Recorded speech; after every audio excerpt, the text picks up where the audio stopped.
Today we are at Manroland, and we are going to be speaking with Bernhard Schaaf and his new role here and what he sees to contribute and what Manroland is all about. Bernhard, what brought you to Manroland? What brought you here to Manroland? Robert, that's a good question. So it's like a coming back reason. I started here in 1st of March of this year, and I'm now here a member of the board. And in the first phase, I'm responsible for large format. In the second phase, in the middle of next year, I will be responsible for the worldwide service, for the worldwide sales activities here at Manroland. What brought me here? I had to decide between large format and Heidelberg. Sounds strange, but 2006 I started with Heidelberg. I was involved in the very large format project from the beginning. We conquered a lot of packaging, printing customers and packaging printers, and so we rolled out this product line from Heidelberg. But finally, it was decided in March 2020 to exit. It was a management decision. It was a business decision. Okay, that's fine. But as I believe in packaging, as I believe that you need a full portfolio to serve our customers out there, and I started thinking. And when I see the portfolio of Manroland, when I see the structure of Manroland, when I see the competence and the name in packaging of Manroland, this attracted me. Yeah. So, and we got in contact, and so beginning of this year, we started talking, and they looked for a new sales director, and that was the point where I had to decide. And you bring up an interesting point about Manroland. It was a major name for a very long time. It's a very old company. It started in the 19th century, and went through some hard times through various, economic upheaval, and ultimately it ended up being acquired by Langley Holdings. Yes. And that's a company that tends to hang on to their acquisitions, and it's an interesting mix of different companies that are in there. Tell me a little bit about how there's some interaction between these different companies that are in there and how that's benefited Manroland. That's a good question. When I was outside of Manroland, I did not have a real feeling about this holding. I just heard, okay, an investor from England, they bought Manroland, and but not much more. So, but when I came here, I found out that's quite an interesting story. So Tony Langley, he's the entrepreneur from UK. He started to buy a row of industrial companies. He likes very much engineering. He likes very much heavy metal. He likes very much technology, and he likes very much the printing industry. So in 2012, he bought Manroland. First step, he invested quite a substantial sum for improving the infrastructure here. Of course, he was a kind of transmission cleanup. But today, we have a very focused portfolio. We are functional. We are lean. We are agile. We have a decision competence coming directly from the owner, which is a very nice situation. And when I see here the people, they have competence, they are engaged, and there is a clear management structure here. This is really important. I really like the part where you mentioned that he really likes printing. This is a person who holds no debt whatsoever, so you guys are financially as stable as anybody could possibly be. There are no bank loans at all. So Langley looks very much on the profitability of the different divisions, and he looks very much to share competences and technology. For instance, we have our own foundry here in Offenbach, So we are complete in control of the whole production process of our printing machines. But of course, we are sharing this competence, for instance, with a Pillar or with others members of the group. So they are casting here parts of their UPS and leading power conditioning systems, and of course we are sharing competences, and we are sharing engineering, we are sharing marketing. It's quite interesting, and as you mentioned, he likes Mr. Langley likes the printing industry. He bought also Truchemi, is a supplier for chemicals and liquids for the printing industry. Just recently, in February, I think, in springtime, springtime, he bought a blueprint from Heidelberg, high-tech from Heidelberg, also providing consumables and liquids. So it shows that Mr. Langley, he is still very much engaged in the printing industry. So we should bring this up is that one of the things that has been going around because of the growth of digital technologies like the web, that people are saying, oh, well, print is dead. Print's not dead. And a man who wants profits isn't going to invest his money in an industry that doesn't make profits. Is that, is that your understanding of it, is that he's all in on seeing that printing and Manroland succeed together? I think Mr. Langley has a clear vision for Manroland and for his divisions. He sees the printing industry, he sees the chances. We are very much focused on packaging. Packaging is a part of the future. We have a perfect portfolio out of it.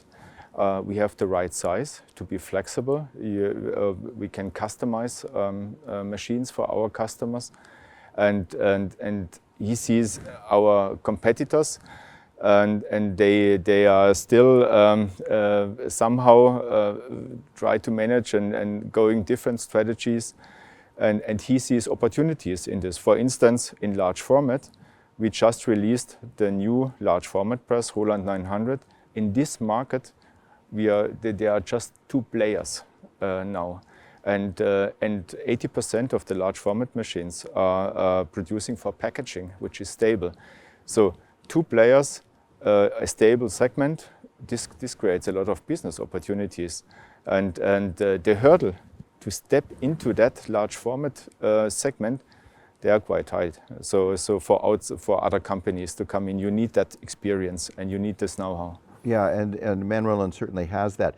But one of the things that's important for the industry itself is that by making sure that you have a very viable way of producing packaging, you bring that to print shops, to the actual users of your equipment, an opportunity to get into an area where they can, with your guidance, with some of your guidance, to be able to become profitable and add packaging to a product portfolio that may not have it, or that may not have an efficient packaging portfolio, where they see the opportunity, but how can we be competitive? Manroland's being proactive in making sure they understand that this is an opportunity for them to grow. What message do you bring them about that? I think one of our unique selling points absolutely is the print quality. So even at my time at Heidelberg, at that time on the large format, when we tried to sell that machine, I always met customers. They told me, hang on. In terms of solid, in terms of print quality, there's no better one than Manroland. That made me kind of not angry, but I said, wow, that's. But some customers, they had old machines, 20 years old from Manroland, and I asked them, so you're gonna replace them or not? They said, no, I need it because of the quality. That really made me thinking about this USP, and we kept this quality also in the new evolution. But of course, now it's a much more modern machine with a fresh press operator interfaces, measurement, navigation systems, and all that stuff, and automation. But we kept this quality. The vision that you have for the future, You've been in the industry long enough to see a lot of changes take place in the marketplace, and I'm going to concentrate a little bit on the marketplace here, is that keeping your finger on the pulse of what's happening, what the demand is from the marketplace. That's part of what drove you to packaging. What do you see in the next 5 to 10 years? What do you think is going to be happening with some of the technologies that you see bringing into it that will make it work? Because clearly the machines that you're producing now are much more advanced than what they were, but there has to be a thought process involved far before it becomes a machine. How is that discussed within Manroland? I would say, look, it's very simple, and it's very similar to other parts of industries like car industry or whatever. We kept a good structure of that machine in terms of quality and efficiency, but we put a lot of sensoric and smart devices on it, measurement, automation, because it's so hard to get printers in the market, skilled printers. They can run such a machine. We need to simplify the machines that they are working almost like a digital machine, but on offset cost. And this is the vision. Packaging, why we are focused mainly on packaging. I mean, first of all, as I mentioned, it's a stable segment. And on one hand, you see this consolidation in the market, that the big groups, they are buying in smaller independent companies, or even also big groups become even bigger. So there's a consolidation. So that is not a good story, is not a good message for us, because our machines will be driven much more efficient than in the past and squeezed, and so on a very professional way. On the other hand, despite of this factor, which more would lead to a lower number of presses, we see that the prosperity worldwide is growing. So especially in the emerging countries, that packaging in the supermarket at them is the boxes and the quality are changing, so that there is a need for more packaging and more individual and high quality packaging. That's one point. And then we have this environmental discussion, which started, I would say, 3, 4, 5 years ago. I was at the event, and that was a magic moment when I understood there is this trend out of plastic started. Out of plastic means replacement of single-use plastic packages by fiber-based packages made by carton or corrugated. And this is a huge trend, and this process started the big brands because this environmental discussion, climatic changes and everything, the customers, the consumers are much more sensibilized. So, and if you go to the supermarket today, you see more and more brown and carton packages. Yes. Before it was a plastic carrier, so it was replaced. But of course, this process takes time, because you need new concepts, new designs, new filling lines, new logistic concept. So it's just started. But I ask all the packaging printers, can you confirm this?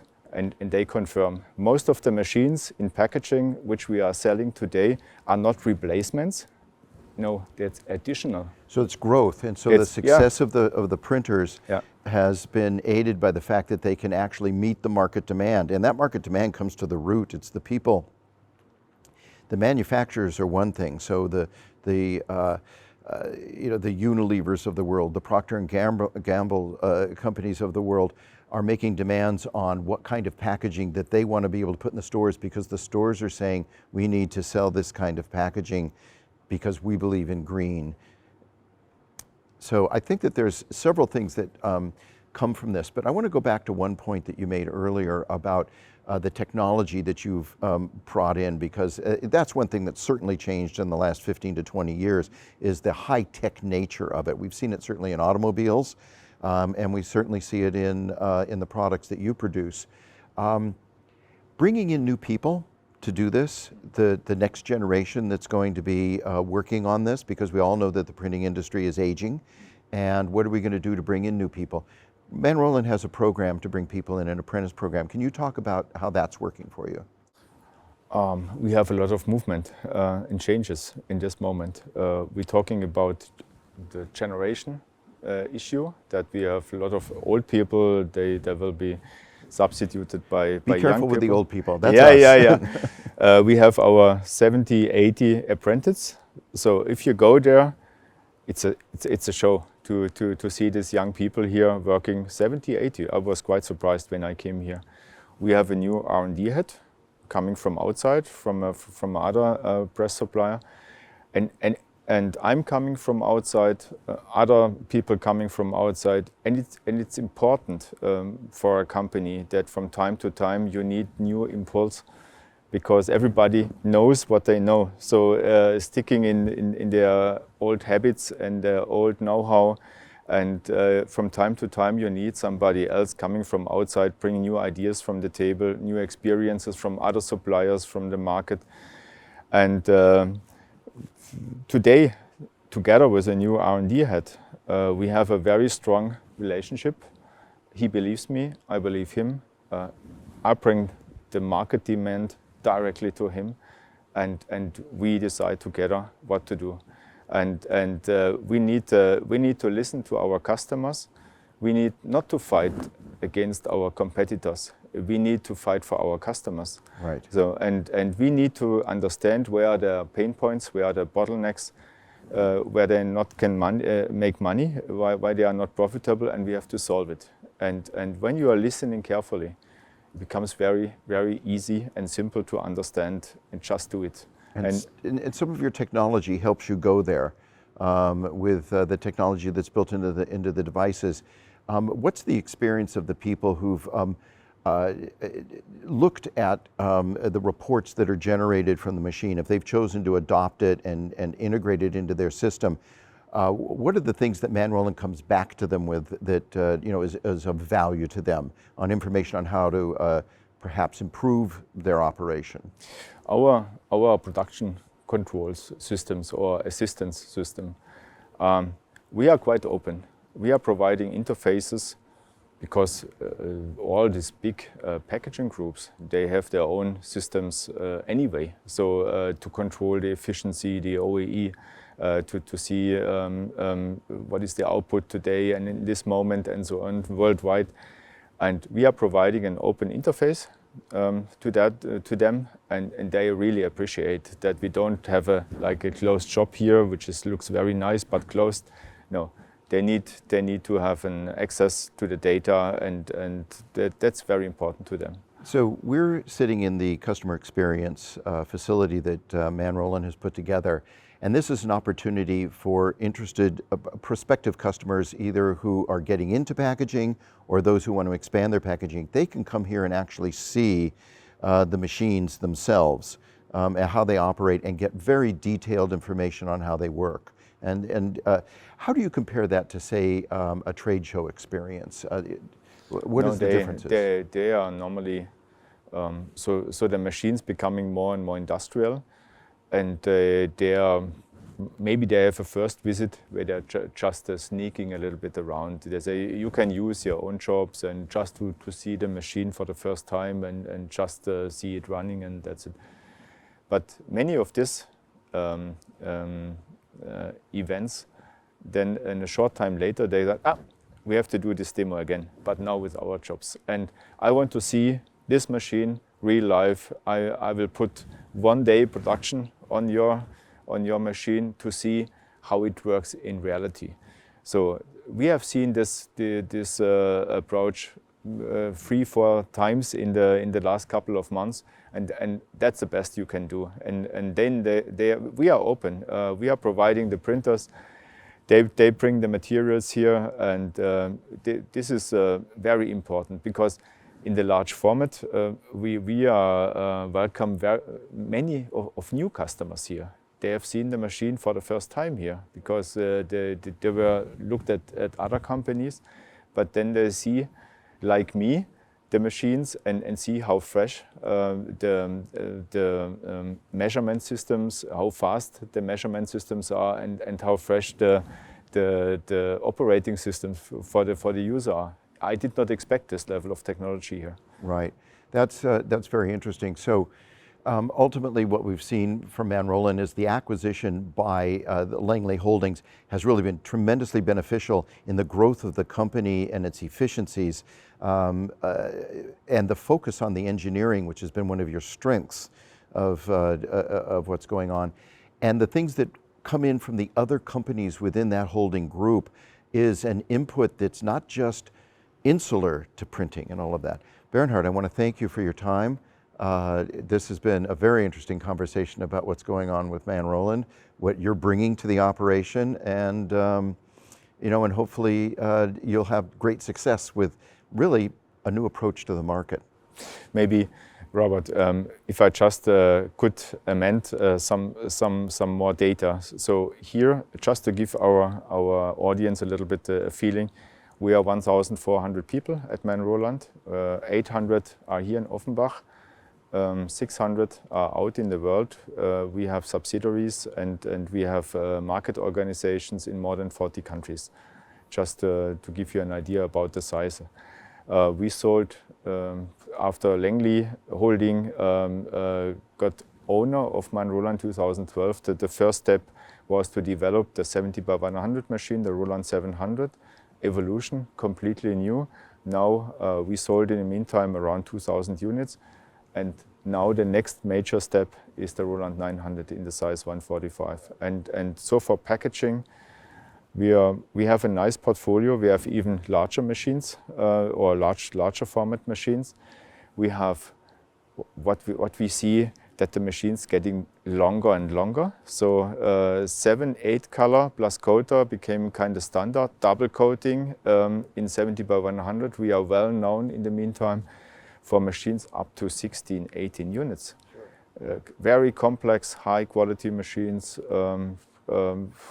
but not everybody knows this. Well, this is your chance to enhance your marketing presence in the world and to be able to do that. But one of the key points that you just made was that pretty much anywhere in the world where there's a market, Manroland's able to service it. Yes. And install a press. Yes. That's very impressive.